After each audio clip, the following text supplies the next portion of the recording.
एक गांव में मयूरी नाम की एक गरीब विधवा रहती थी। वह बहुत गरीब थी। उसका एक छोटा बेटा था। मयूरी ने बड़े प्यार से उसका नाम अभय सिंह रखा था, मगर वह इतना बदनसीब था कि उसके पैदा होने के कुछ समय बाद ही एक बीमारी से उसके पिता की मृत्यु हो गई। मयूरी घरों में चौका बर्तन आदि करके उसका पालन पोषण कर रही थी। वह यही सोचती थी कि एक दिन उसका बेटा बड़ा होकर उसके सारे संकट दूर कर देगा और उसका बुढ़ापा चैन से गुजरेगा। यही सोचकर वह अपने बेटे को पाल रही थी। उसका बेटा अभी छोटा जरूर था, पर समझदार बहुत था। संयम और धीरज की उसमें कमी न थी। किसी भी बात को गहराई तक जानने की उसमें प्रबल उत्सुकता रहती थी। एक दिन उसने अपनी माँ से पूछा, माँ, हम इतने गरीब क्यों हैं? मयूरी ने बड़े दुखी स्वर में कहा, यह सब तो ईश्वर की मर्जी है बेटा, सब नसीब की बात है। मगर अभय सिंह यह उत्तर सुनकर संतुष्ट नहीं हुआ। वह बोला, ईश्वर की ऐसी मर्जी क्यों है? माँ बोली, बेटा यह तो ईश्वर ही जाने। फिर अभय कहता है, अगर ईश्वर ही जाने तो ठीक है, मैं ईश्वर से ही पूछूंगा कि हम इतने गरीब क्यों हैं। बताओ माँ, ईश्वर कहाँ मिलेंगे? मयूरी तो वैसे ही परेशान रहती थी। उसने यूं ही कह दिया कि ईश्वर तो जंगलों में रहते हैं, लेकिन तुम वहां मत जाना। लेकिन अभय ने तो अब इरादा बना लिया था कि वह ईश्वर को ढूंढेगा और पूछेगा कि आखिर हम इतने गरीब क्यों हैं। एक दिन वह जंगल की ओर चल दिया। अभय सिंह बुरी तरह थक गया, मगर भगवान की परछाई भी उसे दिखाई नहीं दी। थककर वह एक पत्थर की शिला पर जा बैठा और सोचने लगा कि भगवान तो यहाँ कहीं नहीं है, आखिर गरीबी दूर कैसे हो। तभी सहयोगवश मृत्यु लोक का भ्रमण करते करते शिव पार्वती उधर से निकल रहे थे। उन्होंने बच्चों को वहां बैठे देखा तो उन्हें बड़ा आश्चर्य हुआ कि अबोध बालक इस बीहड़ जंगल में बैठा क्या कर रहा है। भगवान शिव ने बालक से पूछा, तुम कौन हो बालक, और इस जंगल में बैठे क्या कर रहे हो? अभय ने कहा, मैं ईश्वर को ढूंढ रहा हूँ। ईश्वर को? पार्वती चौंकी और पूछा, मगर क्यों? ईश्वर से तुम्हें क्या काम है? अभय कहता है, मैं उनसे पूछना चाहता हूँ कि हम इतने गरीब क्यों हैं, हम पर भाग्य की कृपा क्यों नहीं है। उस बच्चे का साहस देखकर माँ पार्वती प्रसन्न हुई। माँ पार्वती तो करुणा की सागर है। उन्हें उस बच्चे पर बड़ी दया आई और भगवान शिव से बोली, हे प्रभु, इस बालक का कुछ कीजिए। तब भगवान शिव ने कहा, हे देवी, हम कुछ नहीं कर सकते, क्योंकि इसके भाग्य में यही सब लिखा है। भाग्य देवता के लेख के अनुसार इसे ऐसा ही जीवन भोगना है। माँ पार्वती ने कहा, नहीं प्रभु, आपको कुछ करना ही होगा। भगवान शिव ने कहा, जिद न करो देवी, यदि हम उसे कुछ दे भी देंगे तो वह इसके पास नहीं रुकेगा। इसे वैसा ही जीवन जीने दो जैसा भाग्य देव चाहते हैं। माता पार्वती ने कहा, नहीं प्रभु, इसकी गरीबी दूर करने के लिए आपको इस पर कृपा करनी होगी। जब माँ पार्वती जिद करने लगी तो भगवान भोले शंकर ने बच्चे को एक हार दे दिया। हार पाकर अभय सिंह बहुत प्रसन्न हुआ और खुशी खुशी अपने घर को चल दिया। माँ पार्वती संतुष्ट हुई। उन्होंने एक अबोध बालक की मदद की और अब उसके दिन सुख से कटेंगे।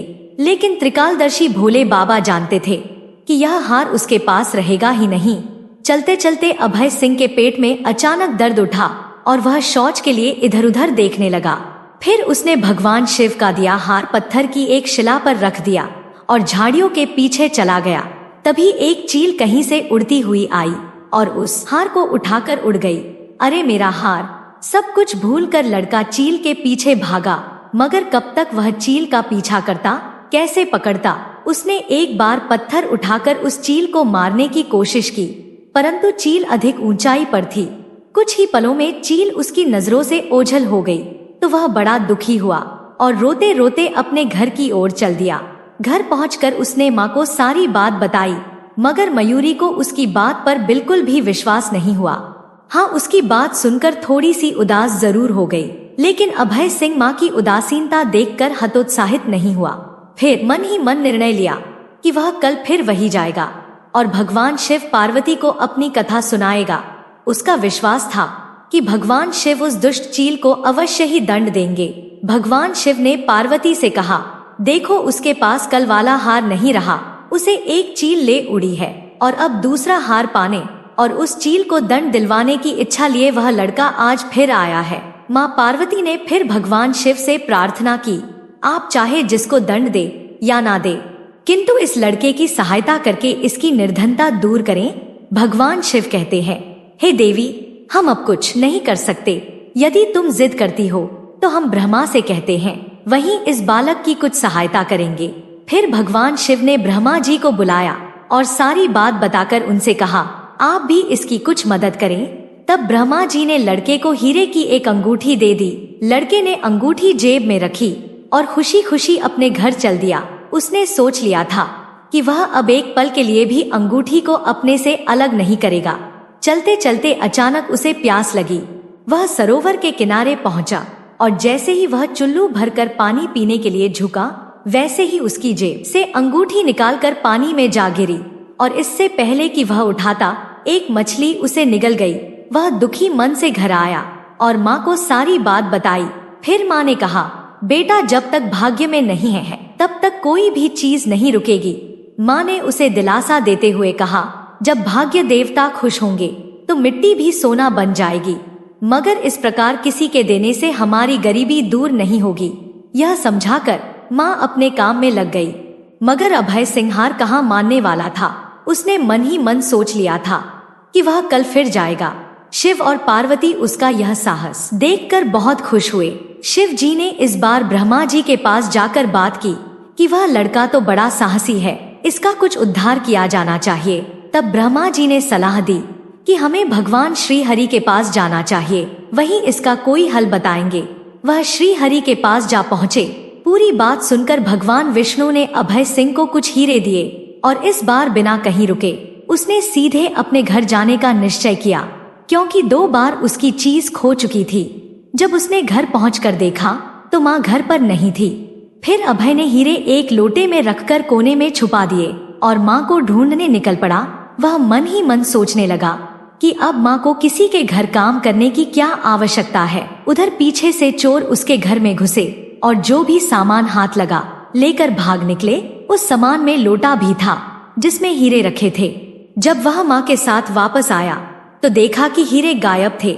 इतना ही नहीं, घर का दूसरा सामान भी गायब था। अब तो उसकी माँ को बहुत गुस्सा आया। वह बोली, क्यों मुझे नई नई कहानी सुनाकर पागल बनाता जा रहा है। सारा दिन आवारा की तरह इधर उधर भटकता रहता है और शाम कोई ना कोई नई कहानी सुना देता है। माँ की डांट सुनकर लड़का रोने लगा। वह तो केवल वही जानता था कि जो कुछ भी उसने बताया था वह सत्य था। डांट खाकर लड़के की हिम्मत और बढ़ गई और अगले दिन वह फिर उसी स्थान पर जा पहुंचा। भगवान भोले शंकर सोचने लगे कि इस पर इतनी मुसीबतें पड़ी, लेकिन इसने हिम्मत नहीं हारी।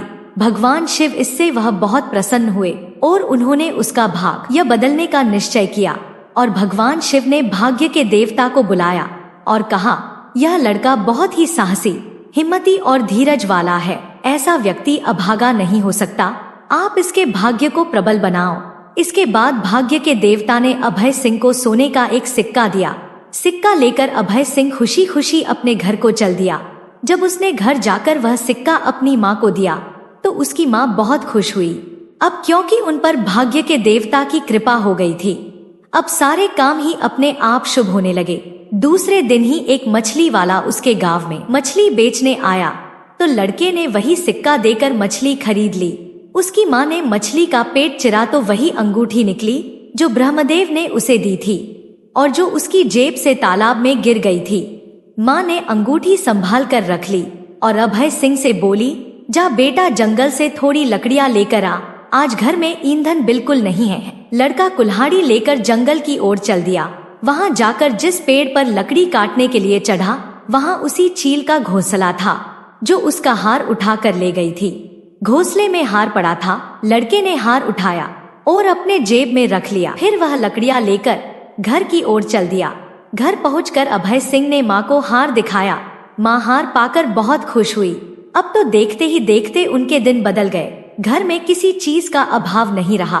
फिर ईश्वर की कुछ ऐसी करनी हुई कि जो चोर उसके घर से हीरे चुरा कर ले गए थे, उन्हें सपने में महादेव ने चेतावनी दी कि जो हीरे उस लड़के के घर से चुरा कर लाए थे वह तुरंत वापस कर दो, वरना तुम्हारा सर्वनाश कर दूंगा। चोरों ने उसी दिन हीरे उसके घर पर दे गए और अपनी गलती के लिए माफी भी मांगी। दोस्तों, कहानी कैसी लगी कमेंट करके जरूर बताएं। और वीडियो को लाइक और चैनल को सब्सक्राइब करके बेल आइकन को प्रेस कर लीजिए, जिससे आप प्राचीन कथाओं और कहानियों से जुड़े रहे।